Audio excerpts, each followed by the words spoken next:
जी दोस्तों, एक बार फिर स्वागत कर रहे हैं www.mwlive.ca पर। खबरों का लेखा जोखा लेकर आप सभी की खिदमत में हाजिर है। तारीख आज मई महीने के 9 तारीख है, साल 2023। और खबरों की तरफ एक नज़र डालते हैं दीदी, तो tsunami would hit BC within minutes if big quack hits, says experts। और इस बारे में जो लेटेस्ट अपडेट आई है, anyone who's lived in BC has long been warned of the big one and the potentially damage it would cause across this province. New research from Ocean Networks Canada is shedding light on how quickly things would escalate in the event of a powerful earthquake followed by a tsunami. Researchers with organizations say it would take mere minutes for waves to start crashing down on some communities. Is basing its work on if a magnitude 9.0 earthquake hit the coast. The experts found within 20 minutes Northwest Vancouver Island would get an initial wave of about 6 feet, followed by runs ups and land that could hit about 40 feet. The tsunami current speeds will exceed 1.5 meters per second in several regions, which will be hazardous for mariners and boaters, in particular in shallow water regions and narrow passages, in the case of both Cascadia and Alaska tsunami, the study found. A second study on this topic, also carried out by ONC, found a quake of similar size in the Cascadia zone would reach Boundary Bay in about 3 hours, but the wave heights would be much lower at just a few feet. The Alaska Aleutian subduction zone is of interest due to the 1964 Alaska earthquake, resulting in record tsunami waves hitting the BC coast. A tsunami triggered by the mega thrust earthquakes from this source would have significant impact in Prince Rupert and Haida Gwaii, with respective arrival times of 2.5 and 3.5 hours, said ONC in its online report. Researchers figured out the timing by using a combination of mapping, indigenous knowledge, and historical records, among a few other things. These boots on the ground tsunami experiences provide insights into the location, extent of damage, and evacuation routes for past tsunamis, and the adoption measures that exist today as a result, said Indigenous Community License Peter Roma. ONC isn't trying to create panic, but the research is looking to help nail down emergency planning if or when a big shaker hits.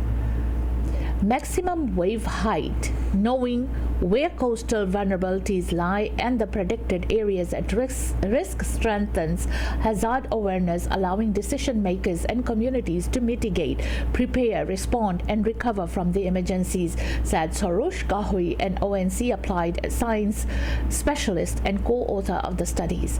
Communities along BC's coast are vulnerable because it is one of the world's most seismically active zones, which is capable of producing so-called megathrust earthquakes, a tremor that would be at least a magnitude 8.0 or higher. ये शना देखो भी समुंदरी कंडा अणगिणत Scary, है दार्शनिक ਜਿਹੜੀਆਂ ਥਾਵਾਂ ਨੇ, ਜਦੋਂ ਕਿਸੇ ਵੀ ਤਰੀਕੇ ਨਾਲ ਉਹ ਵਿਧੀ ਵਿਧਾਨ ਦੇ ਵਿੱਚ ਥੋੜੀ ਜਿਹੀ ਵੀ ਹਲਚਲ ਹੁੰਦੀ ਹੈ ਤਾਂ ਉਹਦੇ ਨੁਕਸਾਨ ਵੀ ਉਨੇ ਭਾਰੀ ਹੁੰਦੇ ਆ। 8 ਦੇ ਕਰੀਬ ਅਗਰ ਮੈਂ 8 ਮੈਗਨੀਟਿਊਡ ਦੇ ਕਰੀਬ ਅਗਰ ਅਰਥਕੁਇਕ BC ਦੇ ਵਿੱਚ ਆਉਂਦਾ ਹੈ ਤਾਂ ਉਹਦੇ ਕੀ ਹਾਲਾਤ ਹੋਣਗੇ ਕਿ ਘੰਟਿਆਂ ਦੇ ਵਿੱਚ ਹੀ ਜਿਹੜੀਆਂ ਸੁਨਾਮੀ ਆ ਉਹ ਚੜੂਗੀ। ਪਾਣੀ ਹੈ ਜਿਹੜਾ, ਉਹਦੀਆਂ ਛੱਲਾਂ ਕਿੰਨੇ ਮੀਟਰ ਉਚਾਈ ਤੱਕ ਜਾਣਗੀਆਂ। ਉਹਦੇ ਬਾਰੇ ਕਹਿੰਦੇ ਤੁਹਾਨੂੰ ਡਰਾਉਣ ਲਈ ਨਹੀਂ ਦੱਸ ਰਹੇ, ਬਲਕਿ ਸੂਚਿਤ ਕਰ ਰਹੇ ਹਾਂ ਤਾਂ ਕਿ ਤੁਸੀਂ ਆਪਣਾ ਬਚਾਅ ਪੱਖ ਰੱਖ ਸਕੋ। How many of us have actually prepared ourselves with emergency kits and stuff if this happens? ਅੱਛਾ ਨਾ, ਲੋਅਰ ਮੇਨਲੈਂਡ ਦੇ ਵਿੱਚ ਤਾਂ ਇਹੀ ਕਹਿੰਦੇ ਹੁੰਦੇ ਨੇ ਕਦੇ ਗੱਲ ਜਦੋਂ ਕੋਈ ਹੋਊਗੀ, ਰਿਚਮੰਡ ਤੇ ਜਿਹੜਾ ਡੈਲਟਾ ਨਾ ਉਹ ਪਾਣੀ ਦੇ ਤਲ ਦੇ ਹੇਠਾਂ ਆਊਗਾ। ਬਾਕੀ ਸੋਚਦੇ ਆ ਵੀ ਅਸੀਂ ਤਾਂ ਸਿਖਾ ਲਿਆ, ਅਰਥਕੁਇਕ ਤਾਂ ਸਾਰੇ ਹੀ ਆਣਾ ਹੈ। Yes. Let's face it, ਉਹਦੇ ਜਿਹੜੇ ਇਫੈਕਟ ਨੇ, ਕਈ ਵਾਰੀ ਪਾਣੀ ਦੇ ਵਿੱਚ 10-10, 30-30 ਕਿਲੋਮੀਟਰ ਥੱਲੇ ਆ ਰਿਹਾ ਜਿਹੜਾ ਅਰਥਕੁਇਕ ਹੈ, ਉਹਦੇ ਨਾਲ ਸਾਡੇ ਘਰ ਨੇ ਜਿਹੜੇ ਬਣਾਏ ਹੋਏ ਨਾ, ਸੁੱਖ ਨਾਲ ਲੱਕੜ ਦੇ ਡੱਬੇ ਹੀ ਆ ਇਹ ਇਸ ਤਰ੍ਹਾਂ ਹਿੱਲ ਜਾਂਦੇ ਆ ਸਾਰੇ ਦਾ ਸਾਰਾ, ਤੁਸੀਂ ਸ਼ੇਕ ਕਰਦੇ ਹੋ। ਸੋ ਜਿਹੜਾ ਪਾਣੀ ਹੈ, ਪਾਣੀ ਦਾ ਅਥਾਹ ਸਮੁੰਦਰ, ਜਿਹੜਾ ਕਿ ਸਾਡੇ ਕੋਸਟ ਦੀ ਦਾਰਸ਼ਨਿਕ ਵੀ ਆ ਔਰ ਵੱਡਾ ਖਜ਼ਾਨਾ ਵੀ ਆ ਸਾਡਾ। ਹਾਂਜੀ। ਇਹ ਗੱਲ ਵੱਖਰੀ ਆ ਵੀ ਗਵਾਂਢੀ ਫਰੀ ਦੇ ਵਿੱਚ ਲਿਜਾਈ ਜਾ ਰਹੇ ਆ, ਪਰ ਇੰਨੀ ਗੱਲ ਜ਼ਰੂਰ ਆ ਵੀ ਇਹ ਪਾਣੀ ਕਿਸ ਤਰ੍ਹਾਂ ਦੇ ਮਾਰੂ ਹਾਲਾਤ ਪੈਦਾ ਕਰ ਸਕਦਾ ਸੁਨਾਮੀ ਦੇ ਰੂਪ ਦੇ ਵਿੱਚ, ਔਰ ਉਹ ਵੀ ਤੇਜ਼ੀ ਨਾਲ ਭੱਜਣ ਲਈ ਵੀ ਟਾਈਮ ਨਹੀਂ ਮਿਲਣਾ। Well, I hope everybody starts preparing for themselves with emergency kits and stuff. Mudslide risk prompts Highway 99 closure. Due to the risk of mudslides, Highway 99 between Pemberton and Lilywood was closed Monday night for nearly 12 hours, according to BC's Transportation Ministry. The closure began at 8 p.m. in order for conditions to be reassessed before a tentative reopening at 7 a.m. Tuesday. Rain and thunderstorms are in Environment Canada's forecast for the region, which may trigger mud or debris flows down known slide paths, a statement from the province said. Just before 7:30 a.m. Tuesday, the Transportation Ministry wrote on Twitter that the area of Highway 99 between Pemberton and Lilywood was officially open in both directions. In 2021, when flooding hit the province, 5 people died in mudslides along this stretch of highway. Since then, the risk of weather-triggered mudslides has prompted multiple closures for safety reasons. While on weather or storm warnings are in effect for this part of the province, warmer than average weather this month has caused flooding in the interior. In northeastern BC, wildfires also sparked, prompting some evacuations. With temperatures forecasted to heat up as the week progresses, BC's Emergency Preparedness Minister provided an update Monday outlining the current situation and future concerns.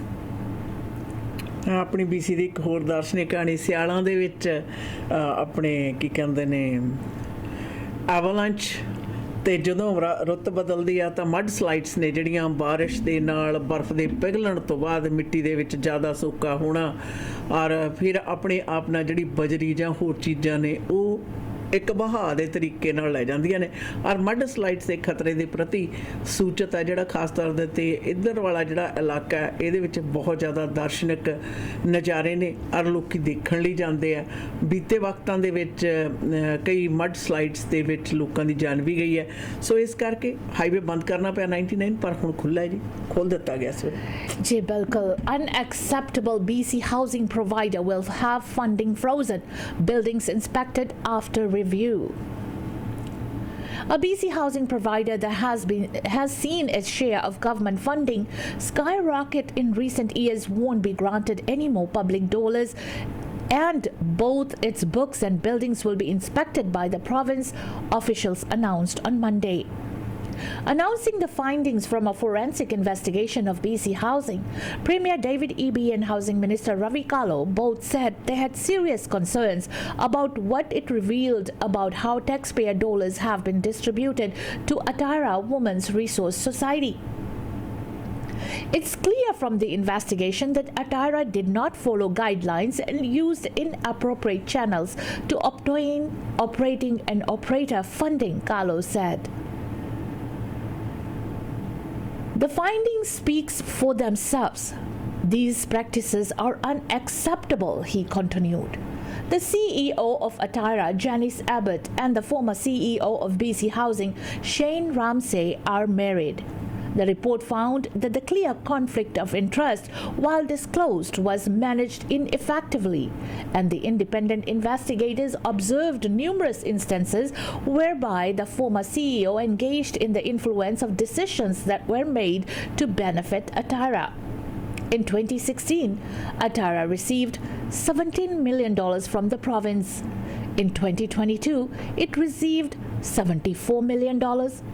$35 million more than the second most funded provider, the report said, adding that it had identified serious concerns about the rigor and diligence exercised at BC Housing.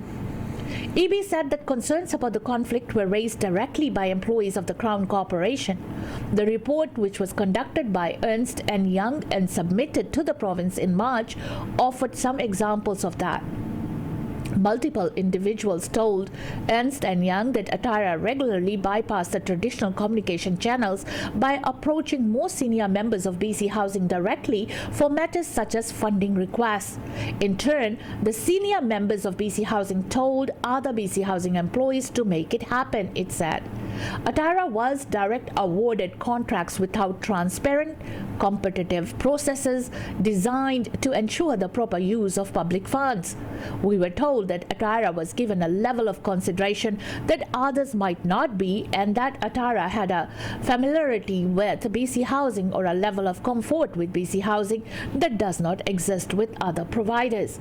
EB said part of the dramatic increase in funding to Atara can be explained by an overall increase in spending on housing, particularly during the pandemic. When the province moved into a clear large encampments, Atara, he noted, received the lion's share of government's funding to house or otherwise assist people living on the streets or in tents on Vancouver's downtown east side. The findings of the review, EB noted, cast serious doubts on whether Atara was the best organization to provide that housing and support. We can't have confidence in that, and that is absolutely unacceptable, both at the political level and certainly to the public, he said. Both EB and Carlos said the freezing of funds to Atara does not mean that people will be displaced from their housing, nor does it mean that repairs will go uncompleted and programs undelivered. That's financial support that provides and enables the staffing for that housing, that keeps that housing open, that subsidized rents will continue to flow from the provincial government, he said. Asked about safety concerns in the buildings, particularly SROs on the downtown east side, EB said the government's intervention won't stop at reviewing the organization's books. We will be around ensuring that the services that government is paying for are actually delivered in this building, that the standards that we expect in the building are met by Atara, he said. In response to the report being made public Monday, Atara released its own statement later that evening. The organization says it's fully cooperated with Ernst & Young, but claims the report contains errors that were flagged by Atara during the draft review. It appears those errors were not corrected in the final report released today, Atara's statement reads.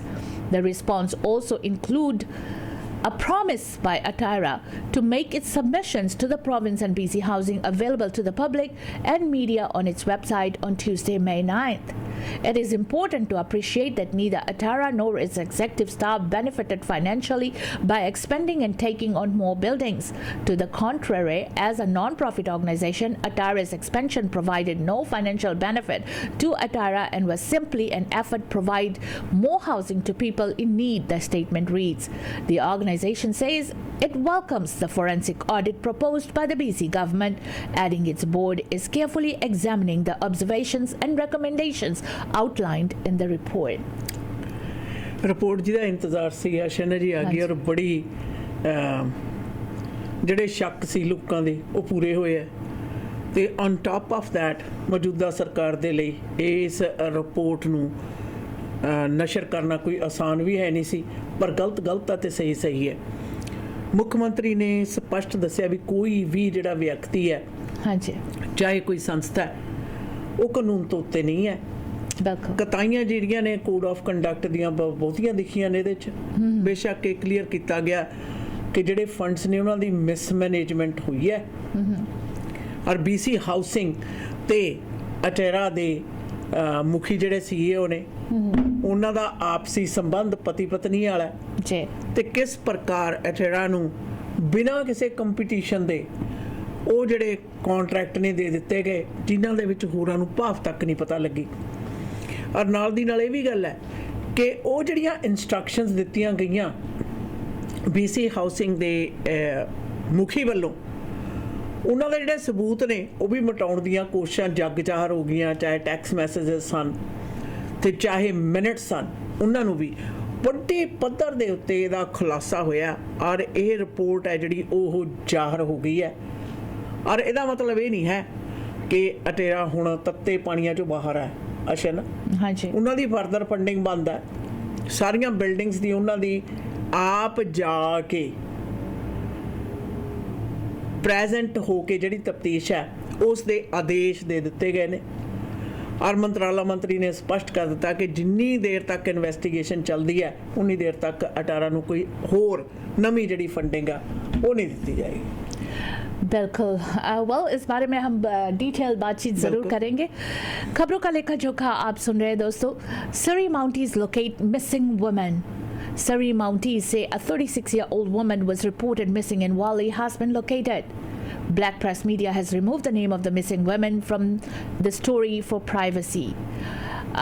Surrey RCMP is asking for the public's help in finding a 36-year-old woman. This was actually asked on May 7th, but today we have RCMP has confirmed that she's been found. ਕੋਈ ਵੀ ਗੁੰਮਸ਼ੁਦਾ ਵਿਅਕਤੀ ਜਦੋਂ ਮਿਲ ਜਾਵੇ ਨਾ ਤਾਂ ਸ਼ਾਂਤੀ ਜਿਹੜੀ ਹੈ ਜਿੱਥੇ police ਵਾਲਿਆਂ ਨੂੰ ਆਉਂਦੀ ਹੈ ਉੱਥੇ ਨਾਲ ਦੀ ਨਾਲ ਉਹ ਲੋਕ ਜੋ ਲੱਭ ਰਹੇ ਨੇ ਲਗਾਤਾਰ ਉਹਨਾਂ ਨੂੰ ਵੀ ਆਉਂਦੀ ਹੈ ਕਿ ਕਿਉਂਕਿ ਨਾ ਪਤਾ ਹੋ not knowing is the worst thing that you have to deal with.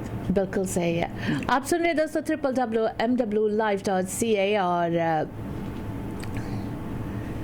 we will not be intimidated, Prime Minister Justin Trudeau says after China retaliates, expels Canadian diplomat. Beijing declared a Canadian diplomat as a persona non grata Tuesday in retaliation for Ottawa's exclusion of a Chinese consular official over allegations of foreign interference. Foreign Affairs Minister Melanie Joly said she would speak Tuesday afternoon with the Shanghai Consul Jennifer Lalonde, whom she described in French as a very respected career diplomat. Early Tuesday, Beijing declared it would expel Lalonde in retaliation for Canada sending a Chinese envoy packing. The Canadian Security Intelligence Services has alleged Zhao Wei, a consular officer for China in Toronto, was involved in a plot to intimidate Conservative MP Michael Chong and his relatives in Hong Kong. Joly announced Monday that Canada had declared Zhao as persona non grata, ordering him to leave the country days after noting that such a move would likely lead to consequences. What we decided to do was based on us considering all factors, Joly said Tuesday in English. I needed to be thoughtful, it needed to take some time, and we needed to make sure that we did this in a very serious manner. China's foreign ministry said in a statement posted on its English website early Tuesday that China was deploying a reciprocal countermeasure to Canada's unscrupulous move, which it said it strongly condemns and firmly opposes. The statement said, Lalonde, a consul working out of the Consulate General of Canada in Shanghai, has been asked to leave before May 13th, and that China reserves the right to further react. Prime Minister Justin Trudeau said his government would stand firm. We will take whatever action is necessary to continue to protect our democracy and show that we are standing up for our values and our principles, Trudeau told reporters Tuesday morning as he headed into a meeting with his cabinet on Parliament Hill. We understand these are retaliation, but we will not be intimidated, he added. We will continue to do everything necessary to keep Canadians protected from interference. Joly said the federal government will update its guidelines to travelers if it perceives the risk to Canadians in China is rising higher than its current level. The current travel advisory asks Canadians to exercise a high degree of caution in China due to the risk of arbitrary enforcement of local laws. Calls for Zhao to be expelled began last week after a report in the Globe and Mail that CSIS had information in 2021 alleging the Chinese government was looking at ways to intimidate Chong and his relatives in Hong Kong. The federal government has confirmed that report. Following Joly's announcement on Monday, China's embassy in Ottawa issued a statement that accused Canada of breaching international law and acting based on anti-Chinese sentiment. It said the move sabotaged relations between China and Canada, according to an official English translation provided by the embassy, and promised unspecified retaliatory measures. Trudeau said Tuesday that his government had taken the potential of retaliation, including economic countermeasures by China, into account when it decided to expel the envoy. We will always do whatever it is necessary to keep Canadians safe, Trudeau said. ਜਿਸ ਦੀ ਉਮੀਦ ਕੀਤੀ ਜਾਂਦੀ ਸੀ ਪਿਛਲੇ ਕੁਝ ਦਿਨਾਂ ਤੋਂ ਖਾਸ ਤੌਰ ਦੇ ਉੱਤੇ ਇਹ ਪਾਰਲੀਮੈਂਟ ਦੇ ਵਿੱਚ ਭਖਿਆ ਹੋਇਆ ਮਸਲਾ ਤਕਰੀਬਨ ਹਫ਼ਤੇ 10 ਦਿਨ ਤੋਂ ਚੱਲ ਰਿਹਾ, ਜਿੱਥੇ ਕਿ ਵਿਰੋਧੀ ਧਿਰ ਕੰਜ਼ਰਵੇਟਿਵ ਪਾਰਟੀ ਦੇ MP ਨੇ ਇਹ ਦੱਸਿਆ ਕਿ ਕਿਸ ਪ੍ਰਕਾਰ ਉਹਨਾਂ ਦੇ ਆਜ਼ਾਦ ਖਿਆਲ ਦੀ ਬਿਆਨਬਾਜ਼ੀ ਹੈ ਜਿਹੜੀ ਉਹਦੇ ਆਧਾਰ ਦੇ ਉੱਤੇ ਚਾਈਨਾ ਦੇ ਵਿੱਚ ਉਹਨਾਂ ਦੇ ਪਰਿਵਾਰ ਨੂੰ ਤੇ ਉਹਨਾਂ ਦੇ ਦੋਸਤਾਂ ਮਿੱਤਰਾਂ ਨੂੰ ਇੱਥੇ ਦੇ ਡਿਪਲੋਮੈਟ ਦੀਆਂ ਦਿੱਤੇ ਹੋਏ ਸੰਕੇਤਾਂ ਦੇ ਉੱਤੇ ਤੰਗ ਕੀਤਾ ਗਿਆ। ਤੇ ਇਸ ਦੇ ਵਿੱਚ ਸਾਫ਼ ਸਪਸ਼ਟ ਸੀ ਕਿ ਵੈਸੇ ਤਾਂ ਇਲੈਕਸ਼ਨ ਦੇ ਵਿੱਚ ਇੰਟਰਫੇਅਰੈਂਸ ਦਾ ਵੀ ਵਿੱਚ ਹੀ ਰੌਲਾ ਸੀਗਾ, ਪਰ ਇਹਦੇ ਨਾਲ ਨਾਲ ਇਹ ਗੱਲ ਕਲੀਅਰ ਸੀ ਕਿ ਮੰਗ ਕੀਤੀ ਜਾ ਰਹੀ ਸੀ ਮੌਜੂਦਾ ਸਰਕਾਰ ਤੋਂ, ਵਿਰੋਧੀ ਧਿਰ ਦੈਟ ਵੀ ਸ਼ੁੱਡ ਟੇਕ, ਸਾਨੂੰ ਸਖਤ ਕਦਮ ਲੈਣੇ ਚਾਹੀਦੇ ਨੇ, ਨਹੀਂ ਤੇ ਬਾਕੀ ਸਾਰੇ ਮੁਲਕਾਂ ਨੂੰ ਤਾਂ ਇਹ ਇੰਝ ਹੀ ਹੋ ਜਾਏਗਾ ਵੀ ਕਿਸੇ ਵੀ ਜਿਹੜਾ ਕੋਈ ਵੀ ਵਿਅਕਤੀ ਉਹਨਾਂ ਦੇ ਅਕੀਦੇ ਦੇ ਮੁਤਾਬਕ ਜਿਹੜੇ ਵਿਪਰੀਤ ਵਿਚਾਰ ਪ੍ਰਗਟਾਉਂਦਾ ਹੈ ਉਸ ਦੇ ਉੱਤੇ ਅਣਸੁਖਾਵਾਂ ਪ੍ਰਭਾਵ ਪਾਇਆ ਜਾਵੇ ਜਾਂ ਉਸ ਨੂੰ ਤੰਗ ਕੀਤਾ ਜਾਵੇ। ਇਸ ਦੇ ਲਈ ਪਰ ਕੈਨੇਡੀਅਨ ਗੌਰਮੈਂਟ ਵੀ ਰਾਜੀ ਸੀ, ਉਹਨਾਂ ਨੂੰ ਡਿਪਲੋਮੈਟ ਦੀ ਚਾਹੁੰਦੇ ਸੀ ਕਿ ਉਹਨੂੰ ਬਰਖਾਸਤ ਕੀਤਾ ਜਾਵੇ, ਔਰ ਕੈਨੇਡੀਅਨ ਗੌਰਮੈਂਟ ਵੀ ਇਸ ਲਈ ਤਿਆਰ ਸੀ ਕਿ ਹਾਂਜੀ ਜੇ ਅਸੀਂ ਉਹ ਕਰਾਂਗੇ ਤਾਂ ਚਾਈਨਾ ਵੱਲੋਂ ਵੀ ਜਿਹੜੀ ਜਵਾਬੀ ਕਾਰਵਾਈ ਜੇ ਹੋਏਗੀ। 2 ਮਾਈਕਲਸ ਦੀ ਕਹਾਣੀ ਬਾਰ-ਬਾਰ ਆਉਂਦੀ ਸੀ ਯਾਰ, ਉਹਨਾਂ ਚਾਈਨਾ ਨੇ ਹੁਣ ਉੱਥੇ ਜਿਹੜਾ ਡਿਪਲੋਮੈਟ ਆ ਉਸ ਨੂੰ ਤੋੜ ਦਿੱਤਾ, ਉਹਨੂੰ ਕਹਿ ਦਿੱਤਾ ਵੀ ਤੂੰ ਵੀ ਹੁਣ ਆਪਣਾ ਬੁਰਾ ਬਿਸਤਰਾ ਬੰਨ ਲਾ। ਸੋ ਆਸ਼ਾ ਨਾਲ ਦੇਖਦੇ ਹਾਂ ਇਸ ਮਾਮਲੇ ਦੇ ਵਿੱਚ ਚਾਈਨਾ ਤੇ ਕੈਨੇਡਾ ਦੇ ਵੈਸੇ ਵੀ ਸੰਬੰਧ ਉਹਨੇ, ਪਰ ਪ੍ਰਧਾਨ ਮੰਤਰੀ ਦਾ ਇਹ ਕਹਿਣਾ ਕਿ ਸਾਡੇ ਜਿਹੜੇ ਮੂਲ ਸਿਧਾਂਤ ਨੇ ਉਹਨਾਂ ਦੇ ਉੱਤੇ ਅਸੀਂ ਡਟਾਂਗੇ, plus on top of that ਕਿ ਕਿਸੇ ਵੀ ਤਰ੍ਹਾਂ ਦੀ ਅਗਰ ਆਰਥਿਕ ਜਿਹੜੀ ਸਿਚੁਏਸ਼ਨ ਹੈ ਉਹਦੇ ਉੱਤੇ ਵੀ ਪੈਣ ਵਾਲੇ ਪ੍ਰਭਾਵ ਨੇ ਉਹਨਾਂ ਲਈ ਵੀ ਅਸੀਂ ਤਿਆਰ ਹਾਂ। Tatiana Harrison's death classified as a natural, not drug related.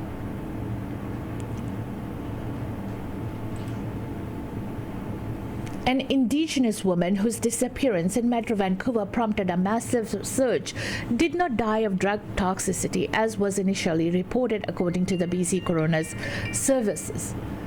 The Vancouver Police Department said in August 2022 that the coroner had determined Tatiana Harrison, whose body was found in May of that year, died from drug toxicity, specifically fentanyl. However, in a report from earlier this year, the coroner is classifying Harrison's death as natural, noting she died of a result of sepsis sometime between April 22 and May 1st of 2022. While her mother Natasha officially reported Tatiana missing to the Surrey RCMP on May 3rd, she notes her daughter had been unaccounted for more than 8 weeks. The 20-year-old's body was found in a boat at Richmond Marina on May 1st of 2022, but she was not positively identified until August 6th of 2022. In the report, the coroner said there was no evidence of inflicted injury or self-harm, adding paraphernalia often associated with illicit substance use found inside the boat. Despite investigative efforts by police, it remains unknown how Tatiana came to be on the dry docked boat in Richmond where she was discovered deceased. The new coroner's report reads, adding Tatiana's whereabouts after April 22nd up until her body was discovered also remains unclear. Tatiana's medical history included problematic substance use and mental health concerns. She had in the past experienced seizure activity on several occasions. In addition to no evidence of self-inflicted harm, the coroner says the autopsy also found no evidence of injuries which would have caused or contributed to death. It notes examination of her heart and brain showed evidence of sepsis, which is described as a blood infection that can be fatal if not treated. 20 ਸਾਲਾ ਮੂਲ ਨਿਵਾਸੀ ਭਾਈਚਾਰੇ ਦੀ ਤਾਤਿਆਨਾ ਦੀ ਮੌਤ ਹਜੇ ਤੱਕ ਹੀ ਸਮਝੀ ਜਾਂਦੀ ਸੀ ਉਹਨੇ ਨਸ਼ੇ ਦੇ ਕਾਰਨ ਹੋਈ ਹੈ, ਪਰ ਇਸ ਗੱਲ ਦਾ ਖੁਲਾਸਾ ਕਰ ਦਿੱਤਾ ਗਿਆ ਕਿ ਨਸ਼ੇ ਕਾਰਨ ਉਸ ਦੀ ਮੌਤ ਨਹੀਂ ਹੋਈ, ਪਰ ਖੂਨ ਦੀ ਇਨਫੈਕਸ਼ਨ ਹੈ ਜਿਹੜੀ ਉਸ ਦੇ ਕਾਰਨ ਹੋਈ ਹੈ, ਪਰ ਉੱਥੇ ਪਹੁੰਚੀ ਕਿਵੇਂ ਇਹਦੀ ਤਫਤੀਸ਼ ਅਜੇ ਵੀ ਪਤਾ नहीं चली। जी बिल्कुल, और इसी के साथ साथ we conclude the program of खबरों का लेखा जोखा। We'll be right back.